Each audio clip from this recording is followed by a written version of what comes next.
Good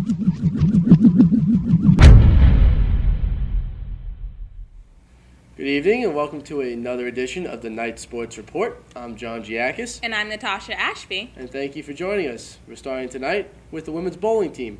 Women's bowling captured the UMES Hawk Classic title on November 16th as they defeated Vanderbilt University in the championship match. FDU earned the number one seed in the tournament but fell to Vanderbilt 4-1. Luckily for FDU, they came back against Sam Houston State, who are the reigning national champions, beating them, and ultimately beat Vanderbilt in the championship game 4-2. Nicolette Sarin, Leon Wiesenfeld, and Carson Lukosius were named to the All-Tournament First Team, while Melanie Hannon was named to the All-Tournament Second Team. For the second time this season, Lukosius and Hannon would also earn NEC Rookie and Player of the Week. This is the second tournament win for the Knights this season, as they improved their overall record to 27-8. Men's basketball began their season with a buzzer-beater win at the reigning Atlantic 10 Conference champions, St. Joseph's University, when lone senior Mustafa Jones drained a contested three-point shot with 3 seconds to go. The Knights would then go on to beat sister campus FDU Florham 102-61 to start their season 2-0, and this is the first time the Knights have started off 2-0 since the 02-03 season.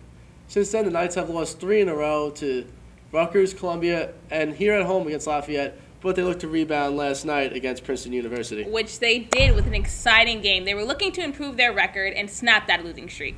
So the Tigers maintained momentum and lead over FDU until the Knights went on a 12-4 run, highlighted by senior Mustafa Jones' fadeaway three-point shot to tie the game at 55 with 7 minutes and 25 seconds remaining.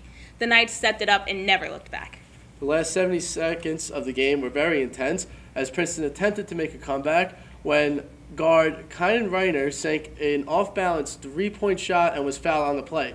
He then intentionally missed the free throw, hoping for a rebound, but of course, Mustafa Jones, coming up clutch as always, snagged the rebound, was fouled, sank his 2 free throws, and the Knights went on to win the game. They did so. The Knights improved their record to 3-3, and Princeton fell to 2-6. The fans were going crazy. It was a great game to see. Sophomore captain Matt MacDonald led the team in points yesterday with a career high of 29. Mustafa Jones followed behind MacDonald with 22 points. Freshman Darian Anderson scored 17 points, and freshman Earl Podge Jr. scored 11 points, all respectively. Now, I was able to catch up with the sophomore captain earlier this afternoon as we talked about the win and the upcoming game against Notre Dame University. Hi, thank you for joining us today. I'm joined now by sophomore captain Matt MacDonald. Last night you played Princeton University, and it was a very interesting game. Tell me, how was it like playing in front of a crowd, especially at home, cheering you guys on like that? Oh, it was awesome. You know, the fans were a big part of the win. You know, they really came out. They were loud. They were very supportive of us, and you know, that's something we're gonna need going forward. So everyone out there, you know, come to the games, keep showing up. You know, that was a real fun crowd to play in front of. So, as a sophomore captain, you're obviously very young, and this is a young team. How does it feel to be a leader of such young men? You know, I guess my biggest job is just to lead by example. You know, I've only been here for a year, but I feel like I can show the younger guys just the right thing to do. Just, you know, how to practice every day. Just, you know, just go in, get your work in, and then just do everything it takes to get wins. All right, now today you're leaving for Notre Dame University. How does it feel getting to play in front of such a big school like that, especially a school with a legacy such as Notre Dame? Right. That's going to be a good opportunity, a real challenge for us. They're obviously a real good basketball team. But, you know, we're just going to go out there and just play ball and just have fun. You know, it's a special opportunity. You know, you don't get to play against teams like this all the time in the NEC. So, you know, it'll be something we cherish and just go out there and just have fun. Now we're going to move on to our rapid-fire questions where basically, we're going to learn more about Matt as a person than just a basketball player. So, Matt, where's your favorite place to eat around school? Ooh, probably Victor's. Yeah, Victor's. Victor's is good. Good pizza. Real good pizza. Yeah. All right. Now, what's your favorite sport outside of basketball? Ooh, it's probably a tie between football and baseball. You have favorite teams? Well, right now it's football season, so probably football. I'm a big Buffalo Bills fan from Buffalo. How do you feel about that snow game?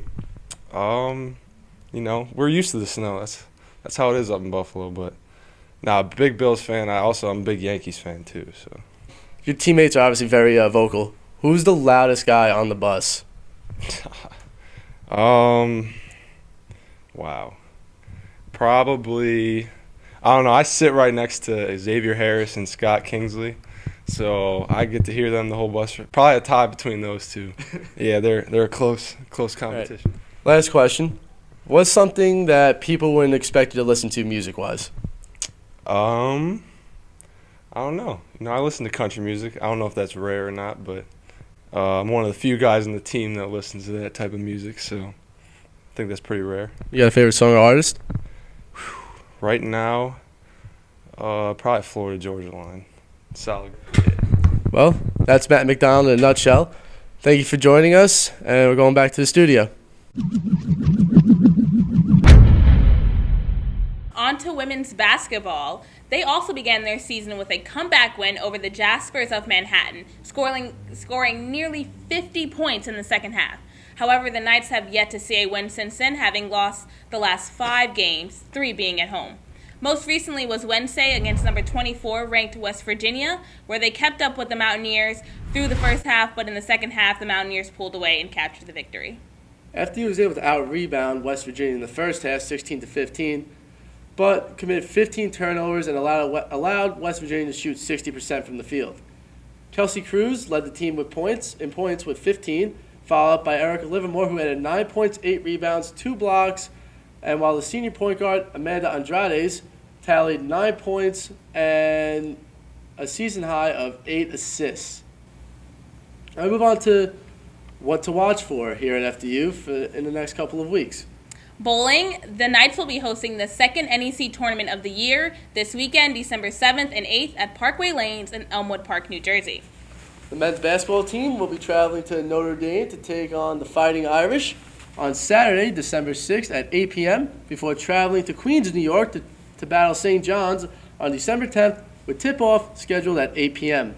Women's basketball will face Army at home in the Stratus Arena with tip-off at 2 p.m., and then they will travel to St. Peter's on December 10th with the game scheduled to start at 6 p.m. And the track and field Knights will kick off their season at the Fordham season opener on Friday, December 5th before hosting the FDU Knights Classic in the Stratus Arena on Sunday, December 6th. So, thank you for tuning in to the Knights Sport Report. I'm Natasha Ashby. And I'm John Giakas. Remember to follow us on Facebook and like us on Twitter at FDU Knights. And also follow our website, FDUKnights.com, for the latest updates on all FDU athletic teams, and to follow all the games on NEC Front Row for live streaming of all FDU athletic events. Once again, thank you for joining us, and we'll see you next week.